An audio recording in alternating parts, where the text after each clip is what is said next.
Donc, bonsoir à chacune et à chacun d'entre vous.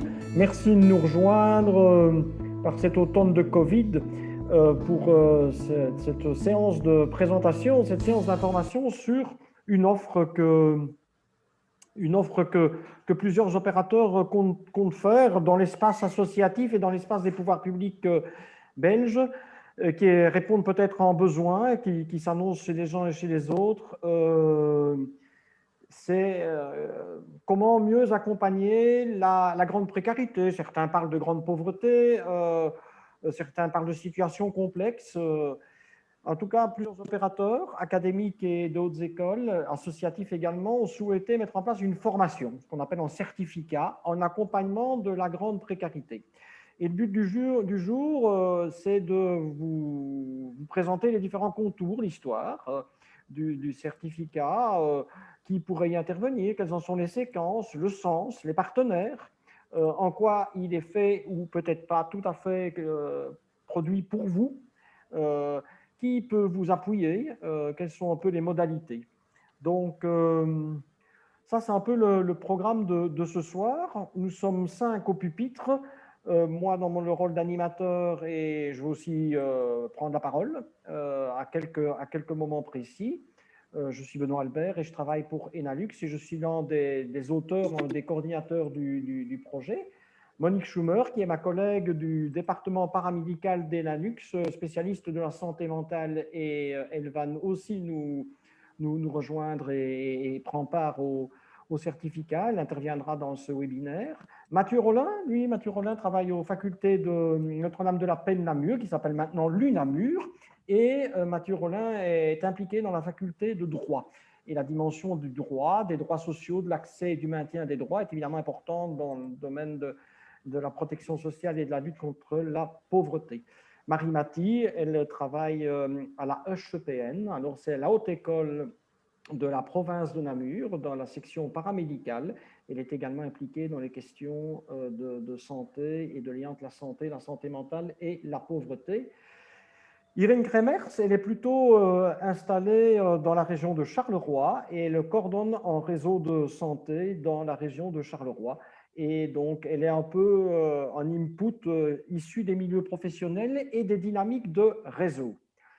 L'UCL nous a rejoint également et le réseau Résinam.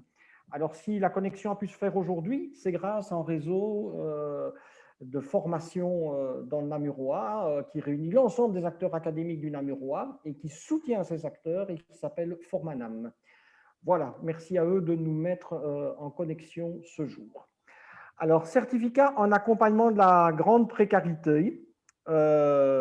Pourquoi pour qui Mathieu, Marie, Irène, mais l'ensemble, si vous pouvez nous dire un peu ce qui nous a amené à créer ce certificat et en quoi il consiste dans ses principes.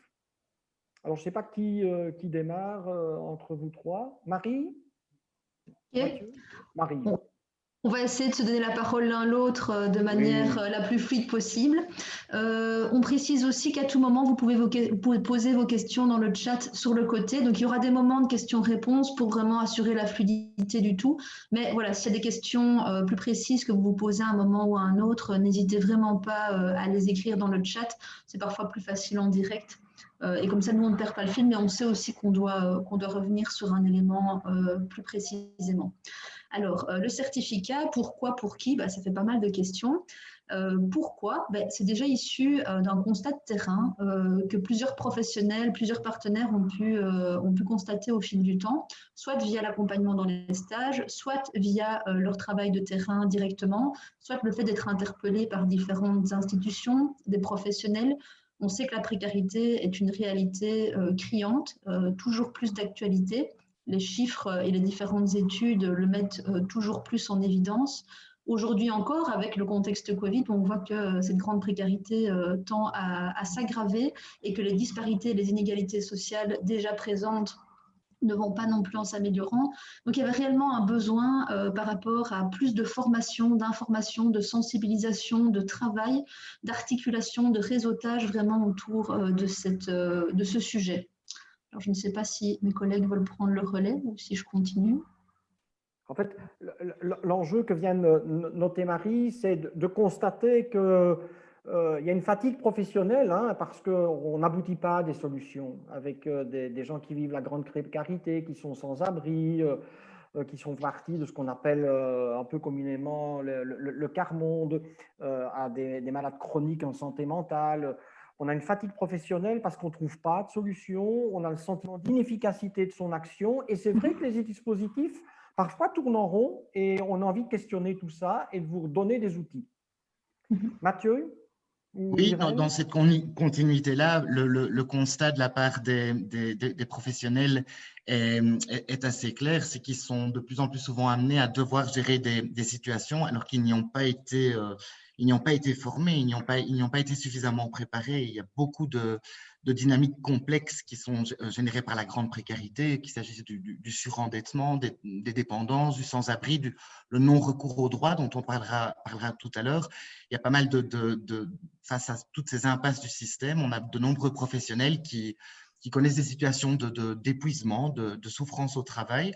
Et donc, pourquoi mettre en place ce certificat? Aussi pour leur permettre de venir déposer tout ça. Pourquoi aussi? Parce que peut-être que les réponses, qu'il y a peu de réponses adéquates qui font véritablement consensus, que ces réponses émanent de la société ou du politique. Pour toutes ces raisons-là, c'est vraiment à partir je pense, d'une demande des professionnels pour qui le public prioritairement visé, ce sont les professionnels de première, de deuxième ligne qui sont issus des secteurs de la santé, de l'action sociale et de l'éducation, qui agissent avec des publics en situation de précarité. Et là, je soulignerai aussi, mais je pense que mes collègues vont pouvoir le dire aussi, ce qui est très riche et très intéressant dans le cadre de ce certificat, c'est justement la multiplicité des profils et le caractère pluridisciplinaire, multidisciplinaire qui va permettre comme on l'a vu, de changer son angle d'approche, de changer son angle de vue et de s'enrichir par les témoignages des autres. Mais donc, il y avait véritablement ce besoin de la pratique. Irène, quel est un peu ton regard, toi qui viens du terrain, quelle serait un peu l'importance de ce que tu pourrais déposer dans un tel certificat, dans une telle formation? Ben oui, effectivement, moi je suis médecin et donc au relais santé, on travaille principalement avec des personnes sans abri.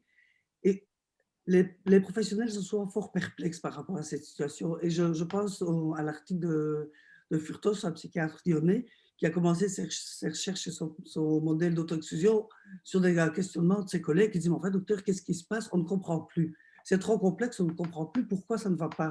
On fait tout ce qu'on peut, ça ne va pas. Et comprendre le sans-abri, comprendre pourquoi cette personne n'avance pas, pourquoi on fait tout bien, vraiment comme on a appris à l'école, et pourtant ça ne fonctionne pas. Donc finalement, quelque part, c'est décourageant, c'est épuisant. Et donc je crois que d'apprendre à comprendre ce fonctionnement, d'apprendre qu'il faut du temps, que d'apprendre de travailler avec des personnes qui sont aussi exclues de la société, qui sont aussi désocialisées, ça prend du temps, ça demande des allers-retours, ça demande de l'aller vers. Et tout ça demande effectivement de la part du professionnel, ben d'abord beaucoup de feeling, beaucoup de capacités relationnelles individuelles. Ça demande aussi aux professionnels de pouvoir s'appuyer sur une équipe pluridisciplinaire dans son service, mais ça demande aussi de pouvoir travailler en réseau parce que seul on est impuissant par rapport à cette multitude de situations qui sont tellement complexes. Donc je pense que le travail de réseau, le travail pluridisciplinaire doit vraiment être mis en avant et que c'est important d'apprendre à connaître ce que l'autre fait, comment l'autre fait et d'essayer de pouvoir un petit peu négocier les choses. On sait bien que quand on travaille comme ça, on est toujours un petit peu à la limite de ce que l'institution permet. Donc, il y a l'apport de l'institution qui met des limites, qui met un cadre qui est sécurisant, mais aussi, il faut pouvoir aller au-delà et pouvoir jongler avec tout ça. Donc, voilà, je crois que ce n'est pas simple et c'est une bonne chose d'avoir le temps de pouvoir en parler, de réfléchir sur toutes ces difficultés.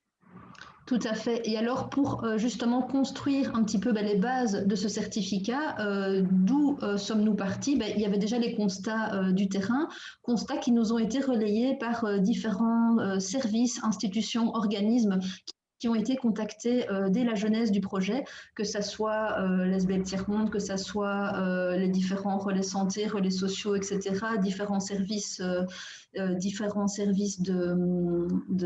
première ligne. De même, différents intervenants directement qui travaillaient à la fois en première ligne et à la fois à la co-construction du certificat.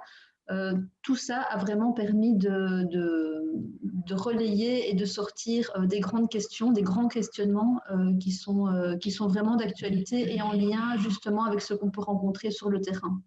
Donc il y avait à la fois cette demande d'apport théorique. Donc comme disait Irène, il y a parfois des choses qu'on ne comprend pas trop et qui sont vraiment liées plus à des concepts théoriques qu'on peut me définir, mais aussi à la fois des échanges, des rencontres, un cadre beaucoup plus pratique pour venir questionner un petit peu ce qui peut se faire sur le terrain.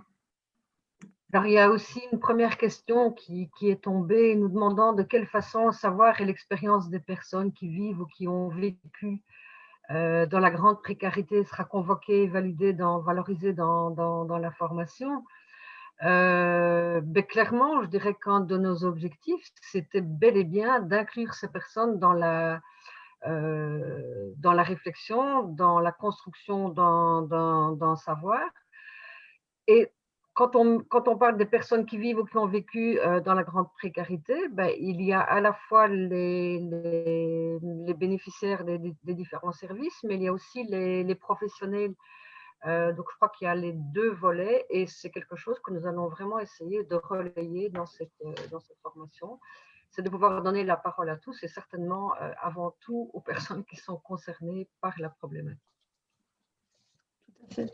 Et d'ailleurs, sans spoiler, il y aura quelques projets assez novateurs qui font intervenir directement des participants, des personnes vivant la rue ou vivant la grande précarité ou ayant vécu la grande précarité.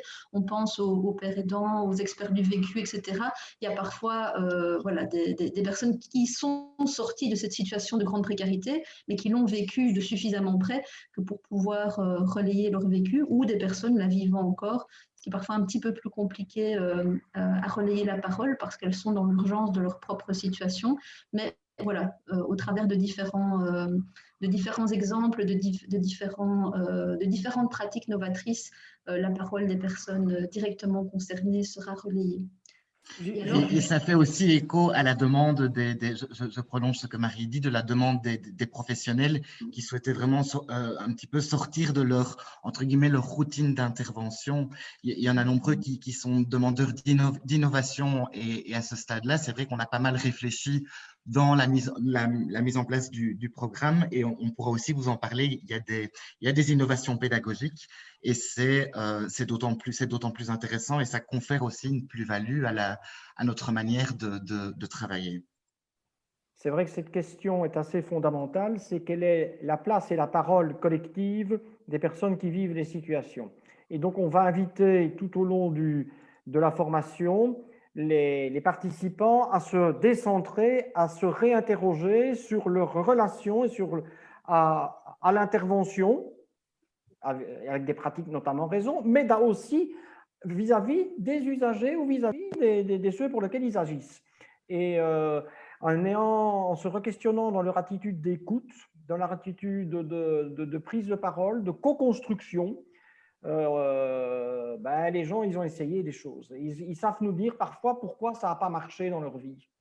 Si on prend un certain temps d'écoute, ils peuvent nous dire, et donc il y a peut-être des lieux, des moments, des techniques à mettre en place au-delà des techniques d'intervention qu'on connaît classiquement et qui s'inscrivent dans des temps longs.